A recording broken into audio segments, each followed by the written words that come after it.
Bom, eu queria agradecer a presença de todos, agradecer também o convite feito pela comissão de pesquisa. Está dando para ouvir? Sim. Figura da Carol Voltar, do Fábio Campos também. Também é uma honra para mim estar aqui junto com muitos amigos, é muito legal vê-los sem máscara e, sobretudo, ver o professor Braga, do grande Brasil. É um grande prazer. Esse texto é interessante até que ele seja discutível aqui agora, junto com um texto que indica uma agenda nova de pesquisa, porque a proposta básica do texto é apresentar, digamos, os elementos básicos, fundamentais, foi a agenda de pesquisa, pelo menos ali do original, do Instituto de Economia da Unicamp, do Departamento de Política Econômica, né? E eu considero que esse núcleo fundamental tem, evidentemente, um conjunto de autores, mas, digamos, as grandes inovações iniciais foram de responsabilidade e liderança da professora Maria da Conceição Tavares, né? E que, por muito tempo, animou, ao longo do tempo, diferentes agendas que o Instituto percorreu ao longo da história, pelo menos ali até os anos 2000, né? E o meu argumento fundamental é que, particularmente, esses dois primeiros textos da Maria da Conceição, esse conjunto certo, além da estagnação, e o texto de 1971, Natureza e Dinâmica do Desenvolvimento Financeiro Recente. Mas, evidentemente, a gente pode estender também os textos de 75, 74, 75, a tese de doutorado, depois a tese de docência, depois a tese de professor titular, acumulação de capital e industrialização do Brasil, ciclo de crise, né? Eles representam uma ruptura epistemológica em relação à forma que se pensava o desenvolvimento na América Latina. Esquecendo, baixo porque não está aqui presencialmente, queria agradecer o convite, a aceitação do convite pela Maria Malta, Maria, quando você está aqui, espero ouvir os comentários, né?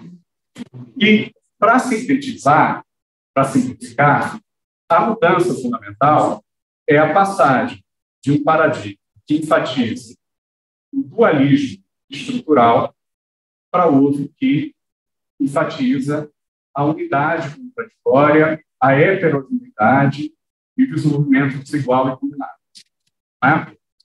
E isso significa, basicamente, a aplicação de conceitos da tradição marxista, são explicitamente, né, reconhecidos as formas de interpretação que eram típicas da CEPAL e os objetos característicos da CEPAL, da Comissão Econômica para a América Latina e Caribe. Né? Eu não sei se todos têm familiaridade com a maneira de se pensar a questão até então. Eu vou fazer uma breve rememoração dessas questões. O Celso Furtado, ele é pioneiro na CEPAL a colocar a questão do desenvolvimento e subdesenvolvimento. Evidentemente, algumas das dimensões dessa questão tinham sido levantadas pelo Treves, mas é o Celso Furtado que enfrenta essas questões mais diretamente. Né? E o ponto fundamental do Celso Furtado envolve uma hipótese a respeito da origem da estrutura mundial desigual de desenvolvimento e da estrutura e da dinâmica das economias subdesenvolvidas. O ponto fundamental do Celso Furtado é parte de uma compreensão da dinâmica da economia capitalista de base clássica. O argumento central é que a acumulação de capital com base na poupança por meio da acumulação de lucro, ela avança até produzir nas estruturas pioneiras do desenvolvimento um esgotamento da oferta ilimitada de mão de obra. E isso tende a produzir uma elevação dos salários reais, a transferência dos ganhos de produtividade para os salários reais, mais ou menos como está ali hoje, por exemplo, no capítulo 8 da Riqueza das Nações, do Adam Smith, e essa elevação dos salários reais produz produz um esmagamento.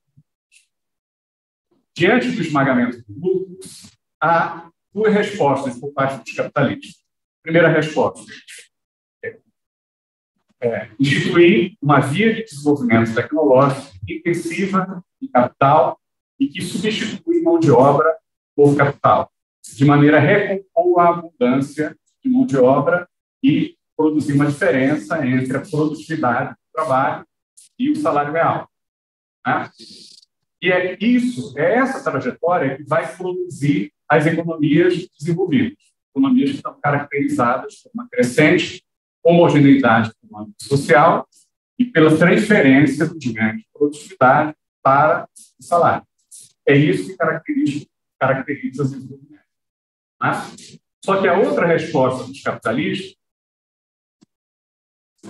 é o que produz subdesenvolvimento, que é a tentativa de restaurar a lucratividade buscando zonas da economia mundial em que existe ainda a abundância de mão de obra e aquilo que o Arthur Lewis colocava, oferta ilimitada de mão de obra.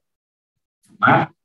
E é do encontro dessas exportações de capital em técnicas que ele chama de capitalistas, tecidas de capital de pouco trabalho, que são produzidas as estruturas do subdesenvolvimento. Então, o subdesenvolvimento, explicitamente para ele, nos textos ali dos anos 50, é caracterizado por uma estrutura dualista. Né? Produz uma economia dual. Tem duas partes.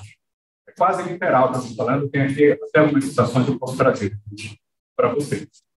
Uma que opera segundo uma economia moderna, embora ela vá atender basicamente os mercados dos países de origem dos capitais, e outra que funciona ainda de modo arcaico. E o problema básico do processo de desenvolvimento é como expandir a economia moderna sobre a área subdesenvolvida, reduzindo o dualismo estrutural. Tá? E o Celso Furtado, ele se apoia muito nessa reflexão do Arthur Lewis. Assim saiu o artigo do Arthur Lewis em 1954, é extremamente luxuoso, critica o Prebisch, porque se eles tivessem tempo para não ficar fazendo pesquisa de dados, eles já teriam produzido algo melhor do que o Arthur Lewis. Né? E ele busca fazer um diálogo com o Arthur Lewis para defender a hipótese de que o processo de desenvolvimento, tal como pensado pelo Arthur Lewis, não poderia ocorrer nas economias subdesenvolvidas. Tá? O argumento do Arthur Lewis era que, uma vez que existisse a aplicação de tecnologias, muita produtividade do trabalho, em áreas em que existe a abundância e até a oferta ilimitada de mão de obra, a taxa de lucro dos investimentos seria uma taxa de lucro extraordinária. Justamente porque os ganhos de produtividade não precisariam ser repassados para os salários reais. E essa hiperacumulação de lucros acabaria gerando um processo de acumulação crescente de capital. Todo lucro seria poupado e reinvestido, dadas as perspectivas de alta lucratividade. E esse processo só seria interrompido à medida que a oferta limitada de mão de obra acabasse. E aí, a taxa de salários crescesse de acordo com a produtividade do trabalho, eliminasse os lucros extraordinários, e aí, nesse momento, a economia chegaria a uma trajetória de crescimento normal, abandonaria o processo de crescimento acelerado que caracteriza o processo.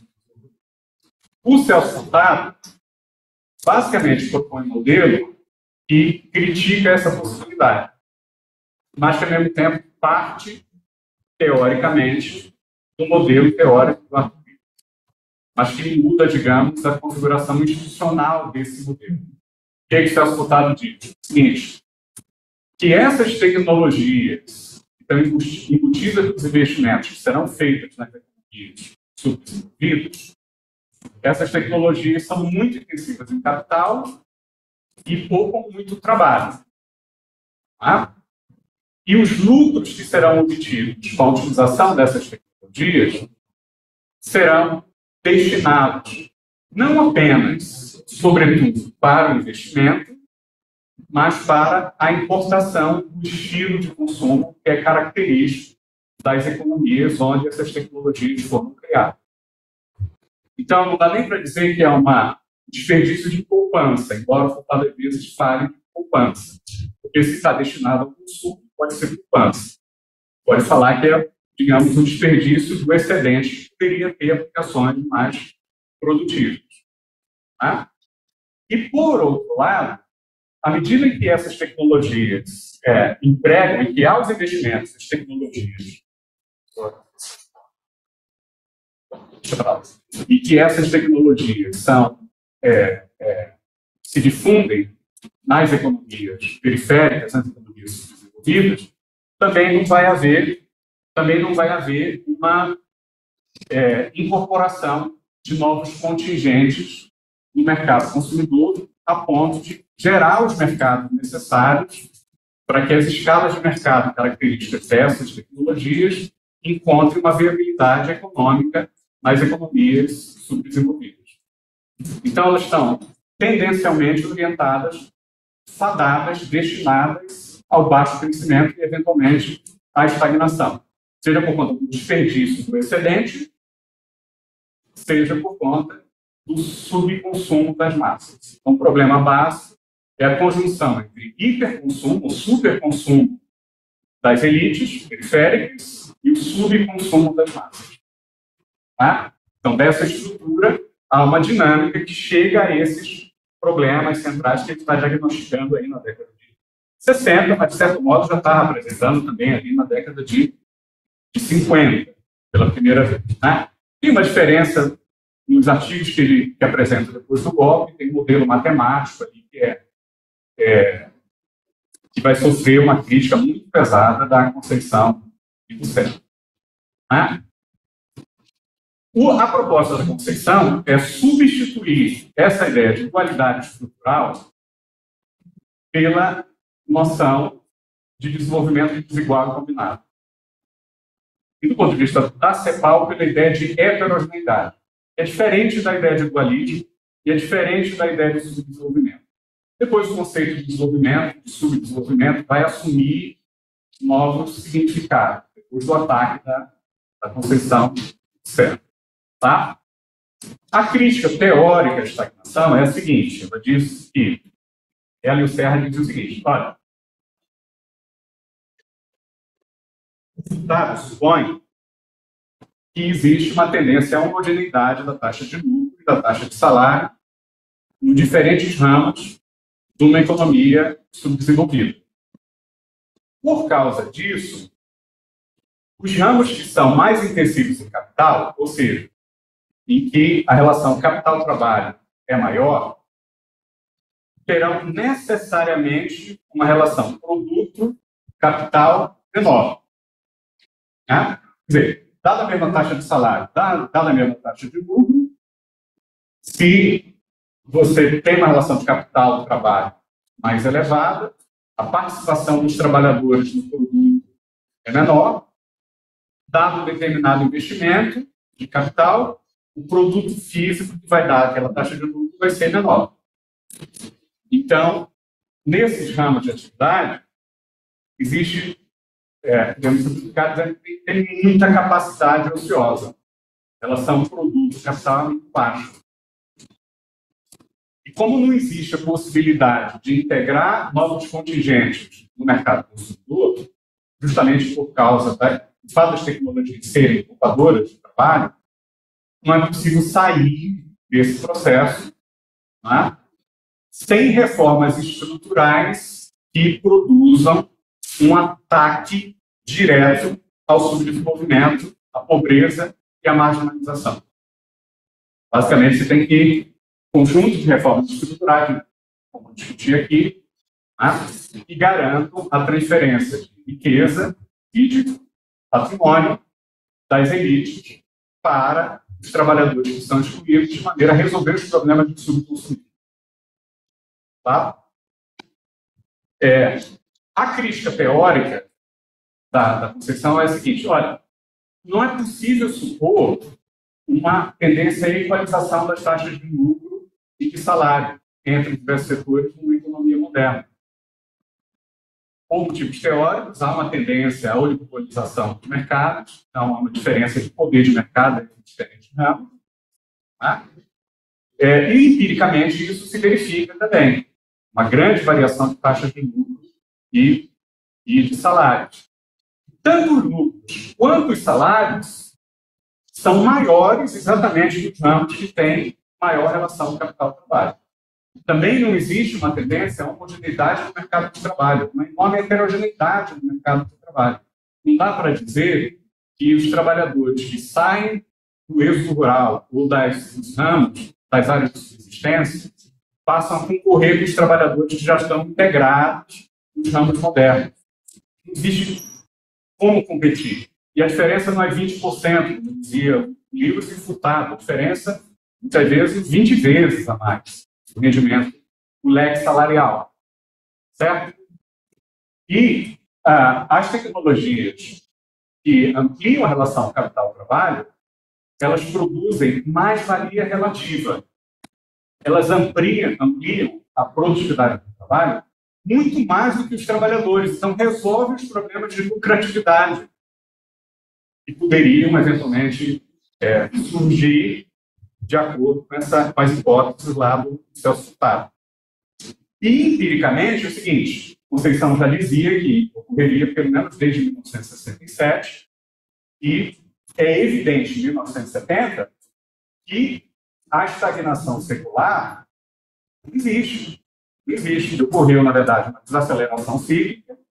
A economia brasileira, o capitalismo brasileiro está crescendo em um ritmo acelerado em 1970, já é o início do chamado milagre econômico, e está fazendo isso com uma ampliação da miséria e da pobreza, aumento da exclusão, uma ampliação da desigualdade, tanto a desigualdade de lucros interramos quanto entre os trabalhadores, né?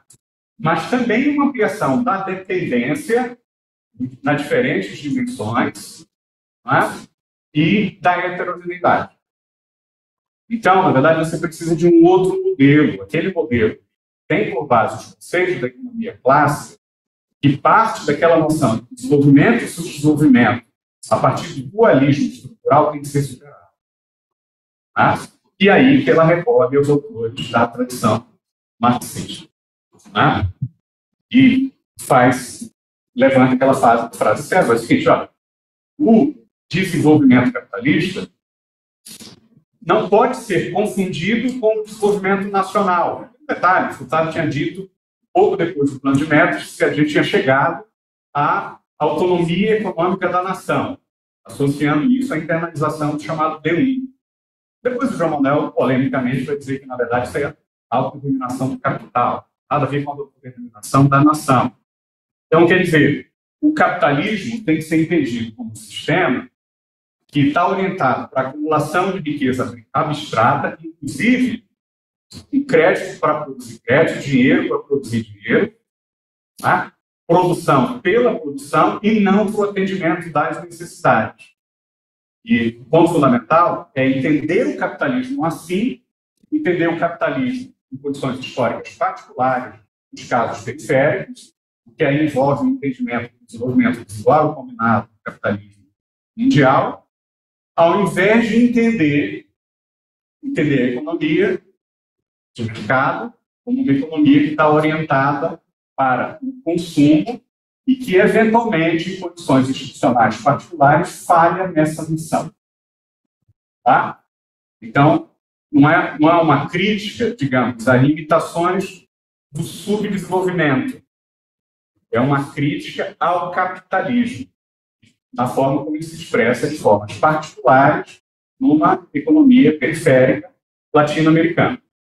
E aí, ela propõe uma comparação, critérios de comparação dos capitalismos na América Latina, que é regulado, basicamente, pela ideia de que as economias avançam de modo diferente nos modos de expansão do capitalismo global. Então, há economias como a brasileira e a mexicana, que conseguiram realizar uma adaptação flexível às novas formas de expansão dos setores líderes da economia capitalista. Tá? E essas economias, elas vão estar mais avançadas do ponto de vista material, são ainda economias periféricas, são economias dependentes, mas são economias que, ao mesmo tempo, internalizaram condições e fontes de geração do seu próprio crescimento. Não estão dependendo mais, sobretudo, das velhas formas de dependência. E há economias intermediárias, como a Argentina e o Chile, que ficaram no meio do caminho. Mais tarde, esse meio do caminho vai ser chamado de industrialização restringida. E aquela primeira situação, industrialização pesada. E as economias de industrialização restringida, elas nem estão na velha forma de dependência, mas elas não transitaram para as novas formas de dependência, características da internacionalização do Fordismo. Então, o crescimento delas, a dinâmica delas vai estar sempre travada por problemas de balanço de pagamentos. Pela instabilidade do balanço de pagamentos e as reações dos capitalistas associadas a essa instabilidade. É diferente da dinâmica que será característica das economias que passam pela industrialização pesada, como aqui o caso do Brasil. Isso produz, e aí tem ainda as economias que ficaram na velha forma de dependência, cita Bolívia, Uruguai, Equador, como exemplo. Então, é preciso entender as diferentes formas de inserção das economias periféricas no capitalismo mundial. O capitalismo mundial, portanto, tem que ser entendido como um mosaico de desenvolvimento desigual e combinado, em que as diferentes partes estão vinculadas a uma unidade contraditória, mas não se expressam da mesma maneira, em diferentes territórios. No caso das economias mais desenvolvidas, com base material mais avançada, de maneira nenhuma isso significa capacidade de crescer definidamente. Pelo contrário, os dois alegam que há, inclusive, a tendência à produção de ciclos mais agudos, uma variância maior e mais curtos, por causa do agravamento da dependência tecnológica. Porque a industrialização pesada não se faz como uma industrialização nacional, mas aprofundando a dependência tecnológica. Isso significa, nos termos deles, que há muitas limitações para disputa por mercados internacionais, à medida que os ramos livres estão sendo ocupados por filiais estrangeiras, que têm basicamente o interesse de explorar o mercado interno ou, eventualmente, exportar, que a Conceição chama de subimperialismo, exportar para outras economias da região que eventualmente há acordos preferenciais de comércio. Então, isso não permite uma grande complementação dos mercados locais com mercados externos, e como, de fato, as tecnologias têm uma escala muito grande, os ciclos de investimento produzem uma desaceleração de muito, uma enorme variação. E ela propõe, para entender esse processo, um conceito de modernização. Esse conceito de modernização depois vai ser usado pelo Celso Furtado, um ano e pouco depois, mas centrando sobretudo na questão do consumo. E para a Conceição, a modernização é algo diferente do processo de desenvolvimento, mas que envolverá a integração do ramo líder da economia periférica com a forma de expansão característica do capitalismo mundial em cada período histórico. Então, ela define 4 períodos históricos, tem vários períodos de modernização da economia brasileira, desde a divisão internacional do trabalho clássica. E para cada mudança da forma de expansão internacional, eles alegam o seguinte: Na linha de cientistas políticos, acho que tinha um diálogo ali com o Mauro Marinho, diálogo com Fernando Henrique Cardoso, com Enzo Saleto, que o Estado é essencial para garantir a solidariedade entre a forma de expansão mundial e a forma de expansão local, modernização local. Então, o Estado, colocado abertamente, é um Estado dependente, que está sempre realizando uma adaptação flexível, né, das instituições locais aos requisitos de expansão do capital internacional. Então, se a economia brasileira avança mais do que as outras economias da América Latina, não é porque ela é menos dependente, é porque ela está mais adaptada às novas formas de dependência que são características dos períodos das formas mais avançadas. Né? Depois isso vai aparecer nos textos do João Manuel Cardoso de Mello e no Carlos Alonso Barbosa, a ideia de que há uma determinação, em última instância, associada à mudança das formas de concorrência do capitalismo global.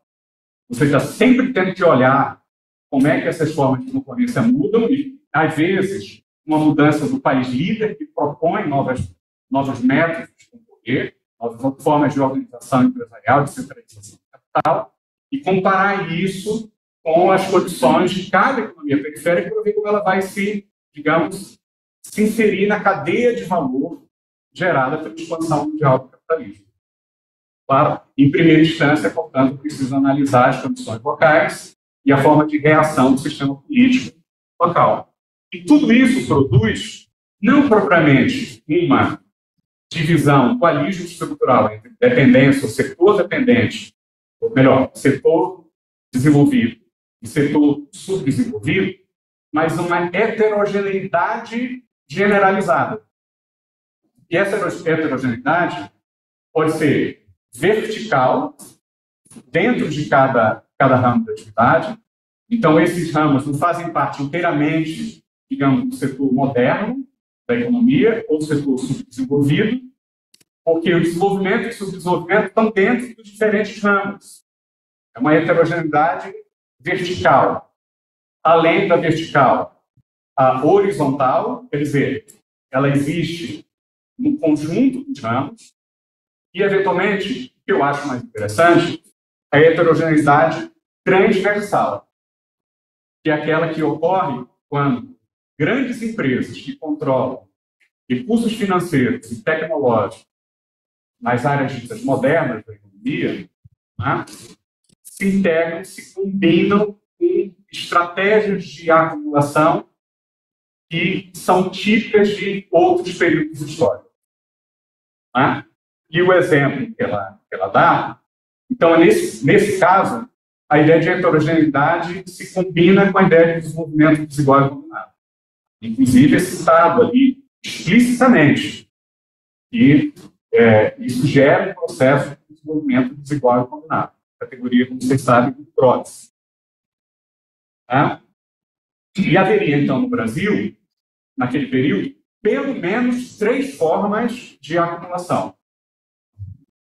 A acumulação mais moderna, financeira, que é aquela que ela vai abordar mais no segundo ativo, solo, natureza, desenvolvimento, natureza, dinâmica do desenvolvimento financeiro recente, faz uma discussão extremamente moderna do capital fictício e da produção de um mercado para a distribuição da riqueza, né?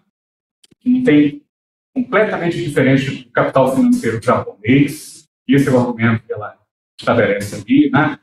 Então, em parte por causa disso, Zeisman vai ser bem recepcionado no estudo de economia nos anos 80, mas são temas que já estão presentes aqui já nos anos 70. Né? E além do capital financeiro, tem a forma que ela chama de tradicional, que é da grande empresa industrial que faz acumulação interna de lucros e expande-se nos diferentes mercados industriais. Isso é o tradicional. Quer dizer, ela está olhando para aquilo que depois vai ser chamado, né, o grande herdeiro aqui dessa tradição está presente aqui, o professor Braga, a discussão da financiarização como uma forma de dominação econômica dos capitais mais fortes sobre os mais fracos. sobre a própria estrutura e a dinâmica das diferentes economias. O tradicional é o industrial. Tá? E a acumulação primitiva de novos territórios. E essa acumulação primitiva de novos territórios vai recorrer a recursos do Estado e a empreendimentos privados que abertamente recorrem à violência. A violência e a expropriação. A expropriação de corpos, de terras e territórios ecológicos. E o exemplo principal dessa combinação, né, de uma acumulação primitiva que, ao mesmo tempo, é financiada em títulos dos mercados de capitais mais modernos do período, é a abertura de terras na Amazônia. E a Transamazônica é um conjunto de projetos que foram realizados na Amazônia. Isso eu acho de uma atualidade impressionante. O sujeito está desmatando 3 campos de futebol por dia na Amazônia, está sendo financiado aqui Faria Lima. Né? E está usando os tratores da forma de acumulação industrial tradicional. Também financiado a crédito. Certo? E, ao mesmo tempo, está usando o rifle AK-47 para matar índio. Certo? E os 2 últimos pontos, já estou aqui concluindo, sabe? Né? Indígena, desculpa, as comunidades indígenas e as populações nativas, as comunidades amazônicas. Né? E um outro ponto que se choca com a ideia de desenvolvimento como uma estrutura que pode se expandir para absorver o subdesenvolvimento, então, que reforça a ideia de que a heterogeneidade é permanente, é estrutural, é a utilização da lei capitalista da população para entender o avanço do capital dito moderno nos ramos ditos atrasados. Né? Quer dizer, é a ideia que esse perfil de modernização, ao mesmo tempo, incorpora novos contingentes e expulsa, né? E marginaliza. Então, não é um processo como tinha sido imaginado pelo Arthur Gillis. O setor moderno vai gradualmente absorvendo os setores atrasados, porque as tecnologias são caracterizadas exatamente pela destruição do trabalho físico. Né? Então, à medida que as novas técnicas avançam sobre os ramos ditos atrasados, elas vão provocar também uma ampliação do exército industrial reserva e da marginalização, que é um ponto fundamental ali, digamos, no debate de marxistas e o Lewis e o Furtado. O Furtado faz ao Marx na teoria política do desenvolvimento econômico. Né? E, finalmente, os 2 últimos pontos, o último ponto que eu quero levantar é que ela alega nos 2 textos, talvez principalmente no segundo, para o surgimento de novas formas de poder econômico que não passam necessariamente pelo controle de atividades, pelo crescimento físico da empresa. E não vai ocorrer um processo de monopolização de diferentes mercados. Tá? Porque o que as unidades de capital mais poderosas querem é exacerbar o poder financeiro e comercial. Tá? Então, é fundamental ter o poder financeiro, ter a capacidade de distribuir, não precisa dominar diretamente a produção. Pode, eventualmente, dominar as tecnologias, mas licenciar para agentes que vão terceirizar o controle do trabalho.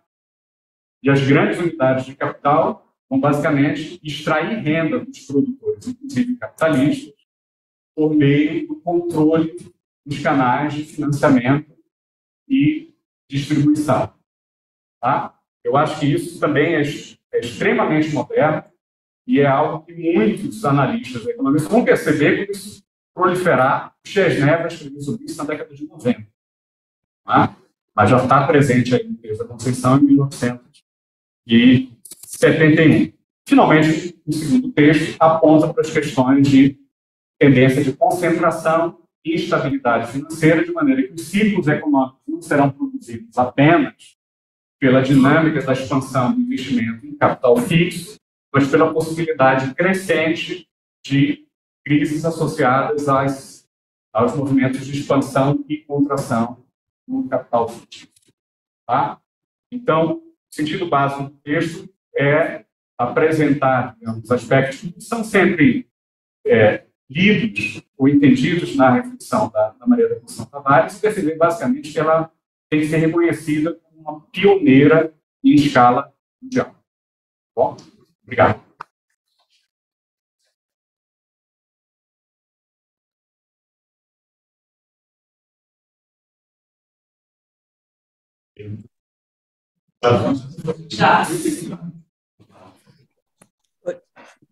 Oi, Pedro, é para eu falar já agora?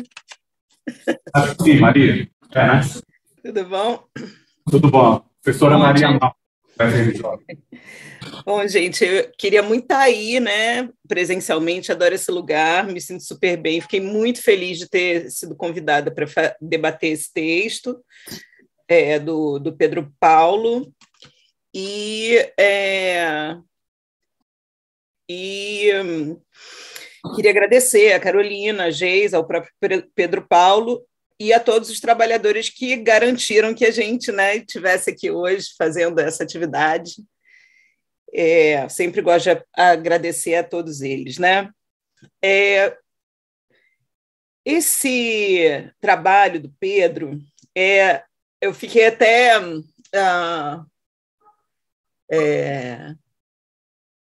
mexida, né, com a forma como ele apresentou o trabalho, porque eu achei que as coisas mais interessantes do trabalho dele não foram as que ele falou nessa apresentação, apesar de essa parte ser a parte, vamos dizer assim, do ponto de vista teórico, aqui está mais desenvolvida, a apresentação, né, do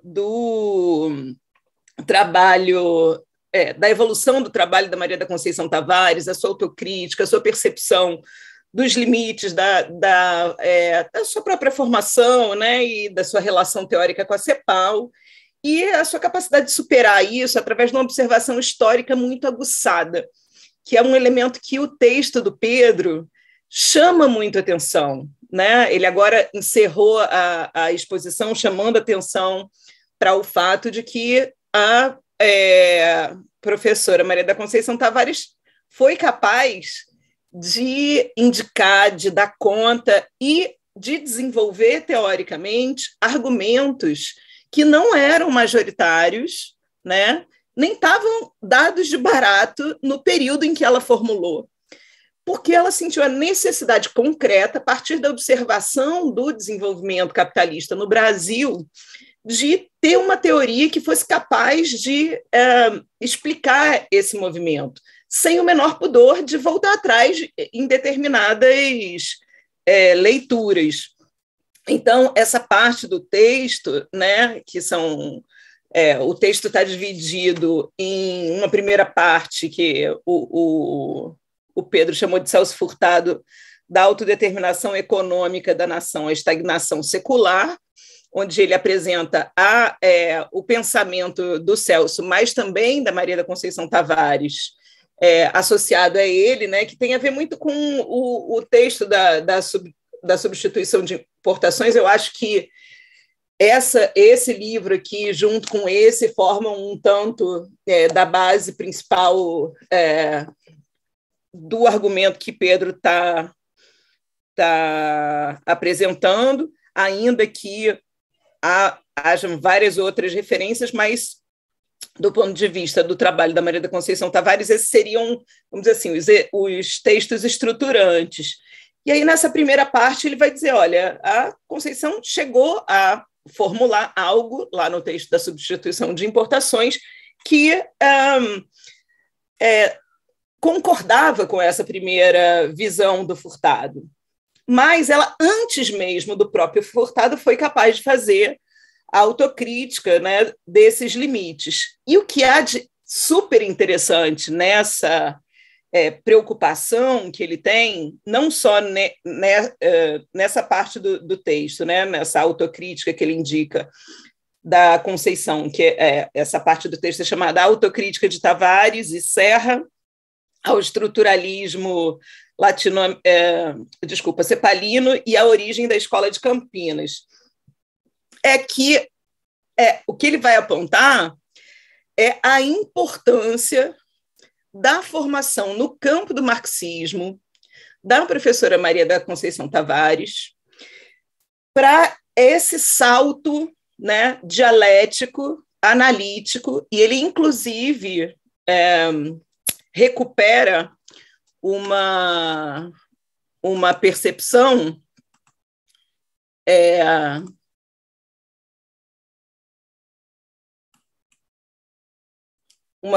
uma percepção de que a Maria da Conceição Tavares traz esses elementos analíticos do pensamento marxista, seja a noção de desenvolvimento desigual e combinado, seja a noção dessa necessidade dialética de inter-relação entre as estruturas que estão presentes no subdesenvolvimento, nas estruturas subdesenvolvidas, vamos dizer assim, dá uma mexidinha, né, no estruturalismo da CEPAL, e isso seria o elemento que diferenciaria, de certo modo, ou em grandes linhas, o pensamento que Tavares e Serra estão apresentando ali e o pensamento do Furtado. É muito interessante, né, que a gente tem lido muito os textos do Furtado. Desde o centenário dele, tem tido uma profusão de textos a respeito do pensamento do Furtado. E uma das coisas que a gente acabou visitando, né, foi a percepção do Furtado sobre o seu marxismo. Ele dizia, olha, o meu marxismo é apenas do ponto de vista da história. A minha influência de Marx, não é o meu marxismo, que ele nem se pensava como marxista, é apenas do ponto de vista da história. Acho que ele tem uma leitura, uma instigação da história que é mais interessante. E aí, no texto do Pedro, ele vai indicar, olha, essa ausência no Furtado é uma presença na Conceição, e aqui ele entra com mais uma camada da análise desse trabalho, que é um trabalho extenso, e tem um elemento, assim, não chega a ser didático, porque os textos de origem não são exatamente fáceis, né, Pedro? Mas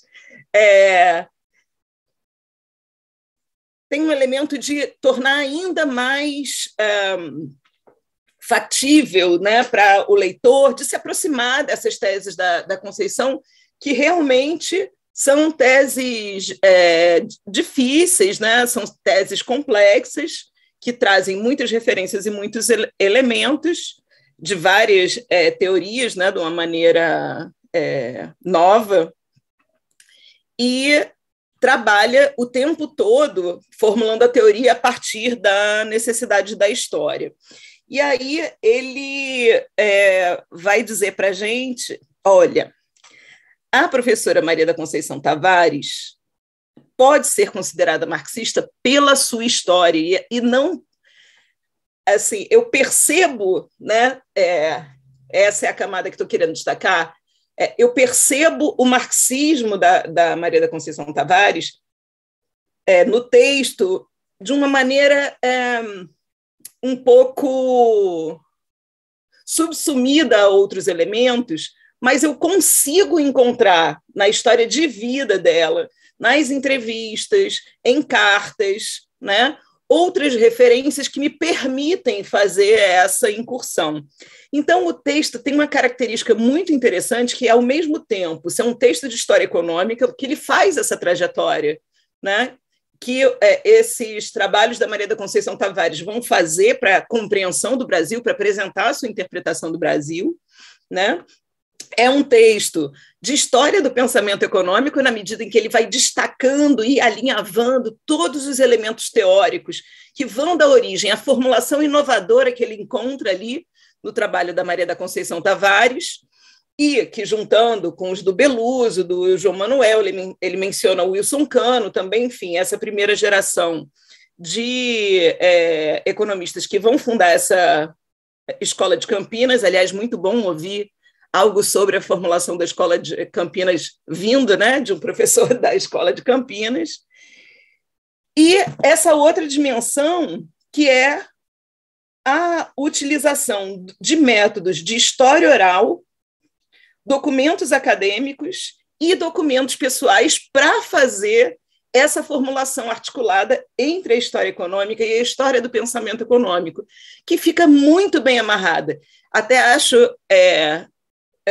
Pedro Paulo, que você tem um excesso de cuidado ali, citando muito os textos originais. Você mesmo comenta isso, eu cito muito porque é difícil e tal no seu texto, né?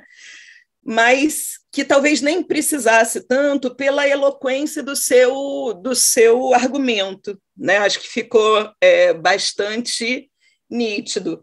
E, por último, né, essa dimensão, que é a dimensão, depois aqui